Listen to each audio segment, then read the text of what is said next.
Government వచ్చిన తర్వాత రైతు భరోసా అన్నారు, రైతు బంధు అన్నారు, రైతు రుణమాఫీ అన్నారు. సో ఎట్లా ఎట్లా ఉంది అంటే మళ్ళీ మొదటికి వచ్చింది కాంగ్రెస్ అన్నట్టు కూడా రైతులు చెప్తా ఉన్నారు. అలాంటి పరిస్థితి ఏమైనా కనిపిస్తుందా? వాస్తవానికి మన ఇందిరాగాంధీ గవర్నమెంట్ మనం పుట్టినప్పుడు ఇట్లా గవర్నమెంట్ ఉందో అంతకంటే అద్మానం ఉంది రేవంత్ రెడ్డి ప్రభుత్వం. రేవంత్ రెడ్డి గవర్నమెంట్ చాలా గలీజ్ ఉన్నది ప్రభుత్వం, వరస్ట్ ప్రభుత్వం. ఒక విధి విధానాలు లేవు, ఒక 6 గ్యారెంటీలు అన్నీ అబద్ధాల గ్యారెంటీలు, అబద్ధాలు వాడి అధికారం వచ్చాడు, అమలు చేయలేకపోతుండు. దొంగన కొడుకు, వేస్ట్, దరిద్రం. మంచి కేసీఆర్ ఉన్నప్పుడు పసిడి పంటలు, పాడి పంటలు, మంచి రైతన్న ఆరోగ్యంగా మంచి సంతోషంగా సంబరాలు తీసుకుని ప్రతి పండుగ. జనాలకు కేసీఆర్ని ఇంటికి పంపించాల్సిన అవసరం ఏమొచ్చింది? మళ్ళీ కేసీఆర్ తోటే ఇప్పుడు మళ్ళీ జనాలందరూ కలిసి కేసీఆర్ రావాలి అన్నట్టుగా మాట్లాడుకుంటున్నారు. ఎక్కడ చూసినా కూడా అదొక క్రౌడ్ కనిపిస్తూ ఉన్నది.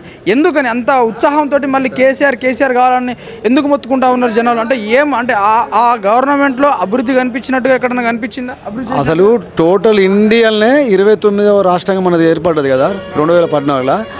అసలు మనకంటే అంతో ముందు మన స్టేట్ విభజన కానప్పుడు గుజరాత్ ఇండియాలో ముందంజ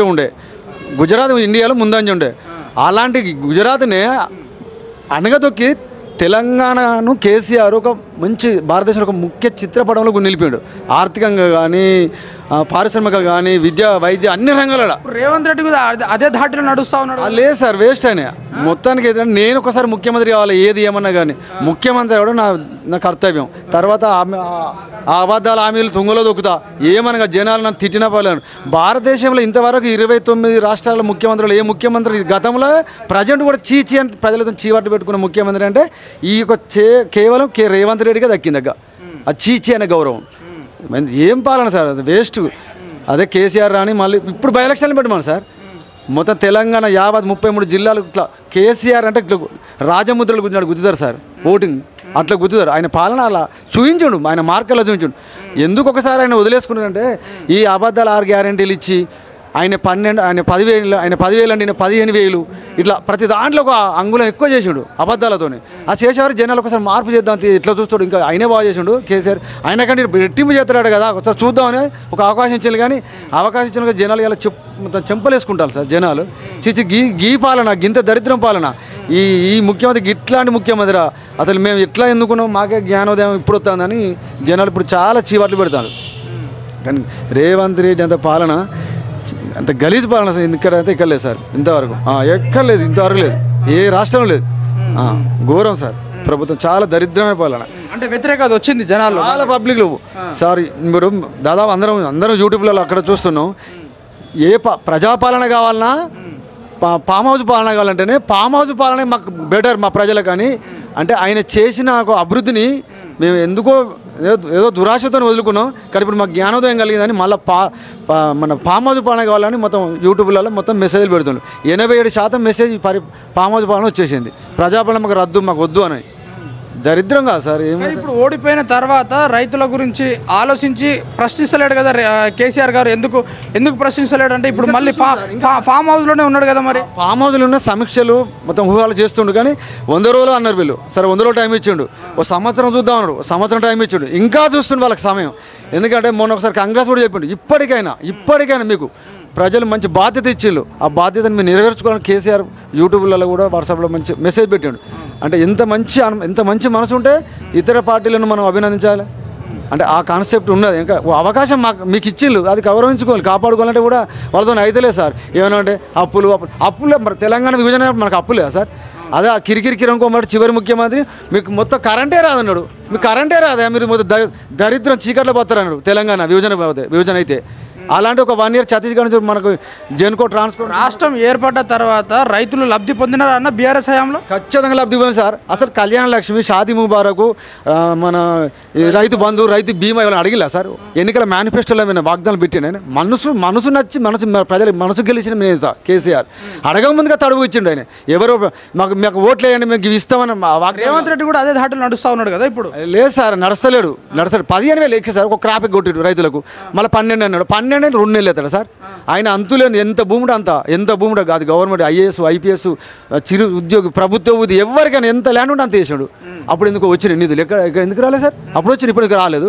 నువ్వు కుదిస్తావు రైతాంగానికి, భూమి కుదిస్తావు, సమయానికి వెయ్యవు. నీదేం పాలన సార్? ఒక మాట మీద ఉండవు, అన్ని అబద్ధాలు, దొంగ గుద్ద బట్టలు ఇప్పుతా అంటావు, కేసీఆర్కు బట్టలు తొండ. ఏంటి సార్ నువ్వు ఇంకా నువ్వు పార్టీ పీసీసీ అధ్యక్షుని హోదాలో మాట్లాడుతున్నావు, ప్రచార సభలో మాట్లాడినట్టే. నీ యొక్క వాగ్దాన్ని మార్చుకుంటావు, నేను భాష మార్చుకుంటావు. నువ్వు ఒక ప్రభుత్వానికి ముఖ్యమంత్రి హోదాలో మాట్లాడే ఒక గౌరవ పదం ఇచ్చుకో పుచ్చుకో. గౌరవాన్ని ఇచ్చుకొని పుచ్చుకో, ప్రజలకు ఇచ్చుకో, ప్రతిపక్షాలకు ఇచ్చుకో. ప్రజలతో పుచ్చుకోవాలి గౌరవాన్ని, ప్రతిపక్షాలకు గౌరవం పుచ్చుకోవాలి. నువ్వు ప్రతిపక్ష నేత కాకుండా డైరెక్ట్ సీఎం అయినా నీకు అదృష్టం తగిలింది, కానీ నువ్వు కాపాడుకుంటలేవు. మొత్తం విమర్శలు తిట్లు. ఏ సీఎం ఇంతవరకు ఇండియాలో ఏ సీఎం పడిన తిట్టుబడతాడు. ఆడోళ్ళు, మొగోళ్ళు, పిల్లలు, విద్య, వైద్యం, అన్ని విద్యార్థులు, ఏ విద్యార్థులు ప్రతి ఒక్కరు 5th క్లాస్ నుంచి మొదలు పెడితే నీ వైద్య విద్యార్థులు కానీ మొదలు పెడితే బీటెక్, ఎంటెక్, ప్రతి పీజీ విద్యార్థి తిడతాడు. తిట్టని నా విద్యార్థులు లేరు, తిట్టని సామాన్య ప్రజలు లేరు, కూలీలు అందరూ తిడతారు, రైతులు కానీ తిడతారు. ఇప్పుడు లోకల్ బాడీ ఎలక్షన్ పెట్టకపోవడానికి జనాల్లో మార్పు అనేది వచ్చింది. మేము గెలవలేకపోతున్నాం అన్న భయంతో రేవంత్ రెడ్డి పెట్టలేకపోతున్నాడు. కరెక్ట్ సార్, 100కు 200% కరెక్ట్ ఇది. ఎందుకంటే మొన్నటిదాకా అబద్ధాలు ఇంటికి వచ్చిన మొన్న మార్చి 31 రైతు బంద్ చేసిన. ఇప్పుడు కనుక by elections MPTC, sarpanch, ZPTC, cooperative, A municipality, A corporation ఏది పెట్టుకో దుమ్ముడిపోతాడు. చిత్తుబొత్తు ఇట్లా ఉన్నారు సార్, కసిగా ఉన్నారు. కాంగ్రెస్ మీద, రేవంత్ రెడ్డి మీద కసిగా ఉన్నారు. అదే బై ఎలక్షన్ ఇప్పుడు పెట్టండి, ఏది ఏమైనా బీఆర్ఎస్ ప్రభంజనంతో వస్తుంది. ఇక లోకల్ ఎమ్మెల్యే కూడా కనీసం చిత్తుబొత్తు ఓడిపోతాడు. ఎందుకంటే ఎప్పుడు గవర్నమెంట్ ఉంటే కలగపోతాడు. ఎన్టీ రామారావు 94 ఎన్టీ రామారావు ఉన్నప్పుడు ఆయన వెన్నుపోటు పొడిచినప్పుడు చంద్రబాబుతో పోయాడు. చంద్రబాబుకు వెన్నుపోటు పడి కేసీఆర్ దగ్గరికి వచ్చాడు. కేసీఆర్ వెన్నుపోడిచి రేవంత్ రెడ్డి దగ్గరికి వచ్చాడు. రేవంత్ రెడ్డి అన్నాడు 6 నెలల ప్రభుత్వం పడిపోతున్నాడు. ఇదే స్టేషన్ కన్పూర్ బీఆర్ఎస్ పార్టీ కార్యాలయంలో 6 నెలల పడిపోతే రేవంత్ రెడ్డి ప్రభుత్వం 60 రోజులు ఆగలేకపోయాడు అధికారం లేకుండా. 60 రోజులు అధికారం లేకుండా ఆగలేకపోయాడు, పసిగట్టిండు. అంటే ఎప్పటికీ అధికారం ఉంటే అలా వలసపోడు, ఎప్పటికీ అధికారం ఉంటే వలసపోడు, మొత్తం వలసపోడు. అధికారం వెళ్ళినట్టే గలగపోతాడు. అదే మాజీ ఎమ్మెల్యే రాజన్న 2 సార్లు ఓడిపోయి 3వ గెలిచి 6 నెలలనే తెలంగాణ ఉద్యమ ప్రజల ఆకాంక్షకు 6 నెలలనే జాతీయ పార్టీ సెంటర్ల గవర్నమెంట్, స్టేట్లో వైఎస్ఆర్ గవర్నమెంట్ స్టేట్లో ఆయన తృణాప్రాయంగా దించి పడేసిండు. రీజన్ చేసి ప్రజా ఉద్యమాలకు మొగ్గు చూపి ఉద్యమాలు చేసి మళ్ళీ బై ఎలక్షన్లో మళ్ళీ ప్రజా ఆమోదంతో గెలిచిండు. అది దట్ ఈస్ రాజన్న అంటే ప్రజా ఆమోదంతో గెలిచిండు. అదే కేయూఓ ఇవ్వదు దండలేసిండు. అప్పుడు ఒక వార్డు మెంబర్ రీజన్ చేయలేదు సార్, ఎవరు ఒక వార్డు మెంబర్ ఒక ఎంపీటీసీకి చేయమని చేయలే, వెనుక ముందు ఆడిళ్ళు. అదే రాజన్న 2 సార్లు ఇప్పుడు 3వసారి గెలవంగానే జస్ట్ 6 నెలల వ్యవధి లేదు. జాతీయ పార్టీ అంటే పసిఫిక్ మహాసముద్రం లాంటి కాంగ్రెస్ అది, దాన్ని ఉత్తర రీజన్ చేసిండు తృణాపాయంగా. ఇప్పుడు ఇంతగానో విమర్శిస్తూ ఉన్నావు అంటే గతంలో కూడా బీఆర్ఎస్ పార్టీలోనే ఉన్నాడు కదా మీ క్యాండిడేట్. ఇప్పుడు అంటే అలా పోయిన ఎవరైతే కడియం శ్రీహరి గారు ఉన్నాడో అప్పుడు ఎందుకు విమర్శించలేదు ఆ క్యాండిడేట్ని? ఎందుకు సార్ మొన్న రీసెంట్లీ చూడండి, మేము ఎంత కష్టపడి గెలిపించుకున్నాం సార్ కడియం శ్రీహరిని. మా బీఆర్ఎస్ కార్యకర్త కంటి మీద నిద్ర లేకుండా నీళ్ళు చల్లుకొని గెలిపిస్తే ఉత్తన ఇలా గవర్నమెంట్ ఎల్లుండి అలా పోతాడు సార్ ఈ కడియం శ్రీహరి. 94 చూస్తున్నాను సార్ నేను. 94లో వెనకటి ఎన్టీఆర్తోనే వెన్నుపోటు పొడిచి చంద్రబాబు వర్గాలు దునికిండు. చంద్రబాబు నుంచి కేసీఆర్ దునికిండు. కేసీఆర్ నుంచి ఇప్పుడు రేవంత్ రెడ్డి దునికిండు. పడిపోతే నీ ప్రభుత్వం దాన్ని మళ్ళీ ఎట్టబోతాడు సార్. మొత్తం అధికార దాహం మొత్తం ఇదేనా సార్? ఆయన ఒకసారి ఈ రాజన్నకున్న నైతిక విలువలకు కడియం సరికి ఉండవు. అదే మా దాంట్లో బీఆర్ఎస్ ఉన్నప్పుడు ఉంటాయని గెలిపించుకున్నాను సార్ కష్టపడి. కానీ తుంగలో దొక్కిండు. మా యొక్క ఆశయాలని అడియాసలు చేసి వెళ్ళిపోయాడు. ఇప్పుడు పెట్టుకున్నాడు సార్ బై ఎలక్షన్స్ 10 మంది ఎమ్మెల్యేలుగా తెలంగాణ బీఆర్ఎస్ ఎమ్మెల్యే కాంగ్రెస్లకు 10 నియోజకవర్గాల బై ఎలక్షన్స్ పెట్టుమని రేవంత్ రెడ్డిని బైపోల్ ఎలక్షన్లో చిత్తుబొత్తుగా ఓడిపోకుండా అన్నాడు. చిత్తుబొత్తు ఓడిపోతుంది. ఇదే కడియం సరే కూడా ఓడిపోతుంది. మీరు అంటున్నారా జనాలు అంతా కసి మీద ఉన్నారు? జనాలు నేను ఒక ఓటర్ను కాబట్టి నేను కడియం సరికి ఓటేసిన కాబట్టి ఆ యొక్క అభిమానం కొద్దీ అంటాను ఓడిపోతాడు. అప్పుడు కడియం శ్రీహరిని నేను కింగ్ ఆఫ్ కింగ్ నియోజకవర్గంలో అన్నా. కడియం శ్రీహరికి ఎదురు లేదు. ఇందిరా కాదు, నీ సాంబయ్య కాదు, నీ ఎలాంటి మోహన్లో వచ్చినా కడియం సరికి గెలుస్తాడు అన్న. ఇదే మిర్రర్ టీవీలో, ఇదే గన్పూర్లో పక్కన ఆటోస్టాండ్ తాటికొండ ఆటోస్టాండ్ కాడ.